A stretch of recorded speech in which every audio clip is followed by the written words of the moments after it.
What if the house you just moved into already knew your name? What if the child growing inside you had lived in that house before?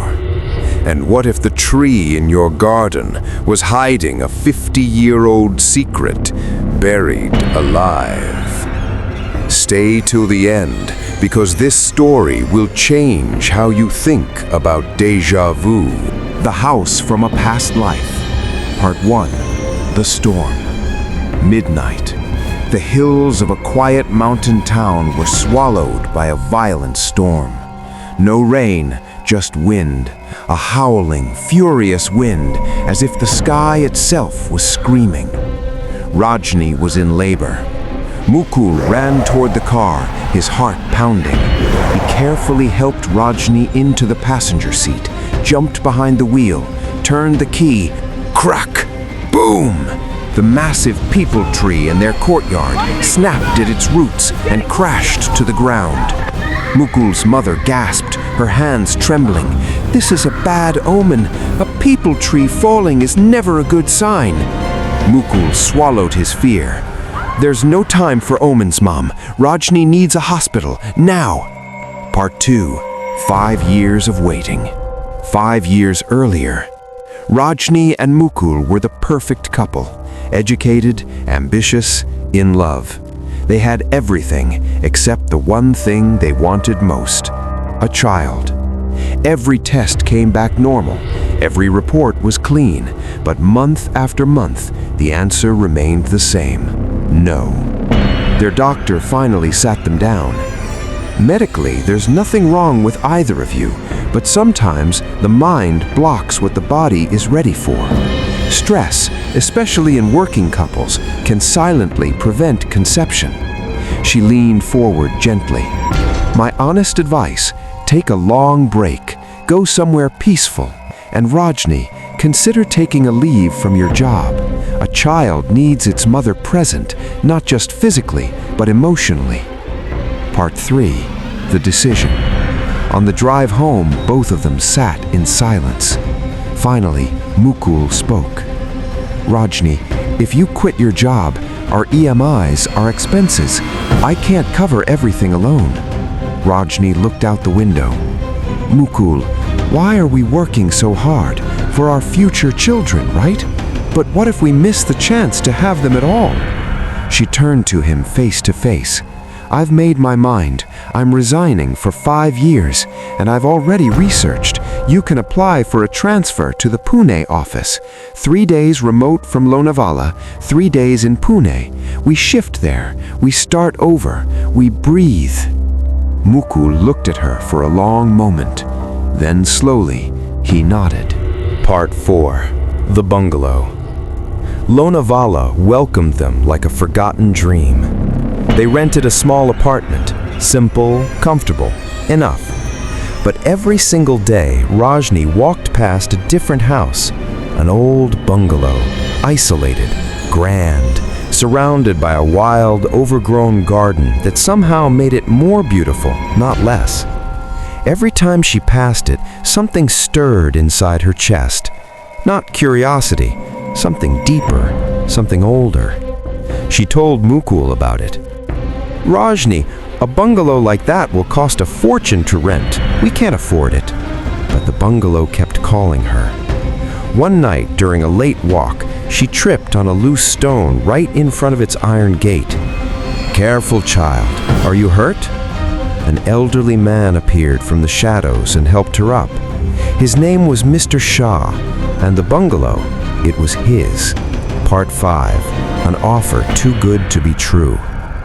Mr. Shah invited Rajni inside to make sure she wasn't injured. The interior was breathtaking. Vintage wooden furniture, high ceilings, large windows framing the misty hills. By the time Mukul arrived, Rajni was already in love with every corner of it. We'd love to live here, she admitted, but we simply can't afford a place like this. Mr. Shah smiled. Whatever rent you're paying for your flat, pay me the same. I just need someone to take care of this house. Mukul stared at him. Why would you do that? Mr. Shah's smile faded slightly. This house has been empty too long. It needs life in it again. Part 6. The Boy in the Shadows. They moved in within a week. Everyone who heard the story was stunned. A beautiful bungalow at apartment prices in Lonavala. It seemed impossible. Part 8. The Night of the Storm. And then came that night. The storm, the labor pains, the crashing tree. At the hospital, Rajni labored through the entire night, but no delivery came. Finally, the doctor pulled Mukul aside. "We've waited long enough. We need to operate now." Mukul hesitated. "Please, just a little more time." "Mr. Mukul, she's exhausted. This is not a risk I'm willing to take. Prepare yourself." Part 9. The Skeleton Beneath the Tree. Mukul made a strange decision. He drove back to the bungalow. Workers were already clearing the fallen peepal tree. As they dug out the massive roots, they found bones. A human skeleton buried deep beneath the tree, hidden for decades. Mukul's phone rang. His mother's voice, tearful and joyful all at once. "Mukul, Rajni has given birth. You have a son." Part 10. The Truth Revealed. Mukul stood frozen between two worlds, the joy of a new life and the horror of death beneath his feet. Then Mr. Shah appeared at the gate, confused, disoriented. I was driving to Pune. How did I end up here?"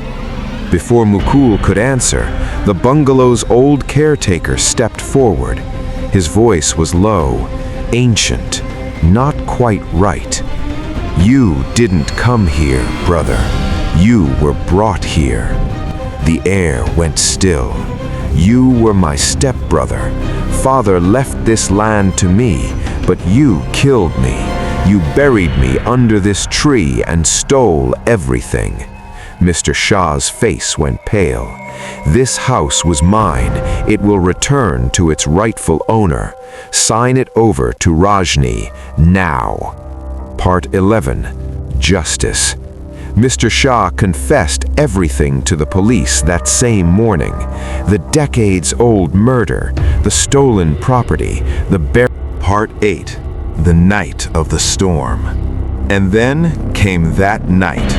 The storm, the labor pains, the crashing tree. At the hospital, Rajni labored through the entire night, but no delivery came. Finally, the doctor pulled Mukul aside. "We've waited long enough. We need to operate now." Mukul hesitated. "Please, just a little more time." "Mr. Mukul, she's exhausted. This is not a risk I'm willing to take. Prepare yourself." Part 9. The Skeleton Beneath the Tree. Mukul made a strange decision. He drove back to the bungalow. Workers were already clearing the fallen peepal tree. As they dug out the massive roots, they found bones. A human skeleton buried deep beneath the tree, hidden for decades. Mukul's phone rang. His mother's voice, tearful and joyful all at once. "Mukul, Rajni has given birth. You have a son." Part 10. The Truth Revealed. Mukul stood frozen between two worlds, the joy of a new life and the horror of death beneath his feet. Then Mr. Shah appeared at the gate, confused, disoriented. I was driving to Pune. How did I end up here?" Before Mukul could answer, the bungalow's old caretaker stepped forward. His voice was low, ancient, not quite right. "You didn't come here, brother. You were brought here." The air went still. "You were my stepbrother.